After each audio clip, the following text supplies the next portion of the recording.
নোয়াখালীর কৃষি প্রশিক্ষণ ইনস্টিটিউটে চলমান ৮ দফা দাবির বাস্তবায়নে পরীক্ষা বর্জন ও অবস্থান কর্মসূচি পালন করছে কৃষি ডিপ্লোমা শিক্ষার্থীরা। দীর্ঘ ৯ মাসের আশ্বাসেও পদক্ষেপ না আসায় বৃহস্পতিবার সকাল থেকেই ক্লাস বর্জন করে প্রশাসনিক ভবনে তালা ঝুলিয়ে আন্দোলনে নামেন তারা। আমাদের দাবি হচ্ছে আমাদের ৮ দাবি না মানা ছাড়া আমরা এই কর্মসূচি চলমান রাখবো এবং আমাদের দাবি মানতে হবে। আমরা কিন্তু তারা আমাদের কোনো দাবি মানতেছে না। তো যতক্ষণ না পর্যন্ত তারা আমাদের দাবি না মানবে আমরা রাজপথ ছাড়া মানবো না। আমাদেরকে প্রজ্ঞাপন দিতে হবে আর আমরা আমাদের দাবিতে অটল থাকবো।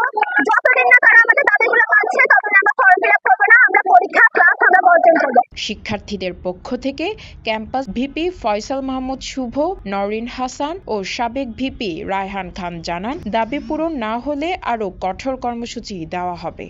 আজকের দাবি হচ্ছে ৮ দফা দাবি নিয়ে।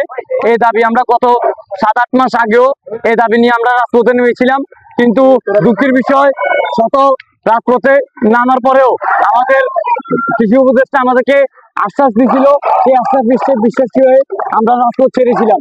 কিন্তু আজকে ৭-৮ মাসে আমাদের আন্দোলন হচ্ছে, আমরা আমাদের ফাইনাল পরীক্ষার ফর্ম ফিল আপ বয়কট করছি এবং আমাদের যত ক্লাস পরীক্ষা আছে আমরা সবগুলো বর্জন করছি।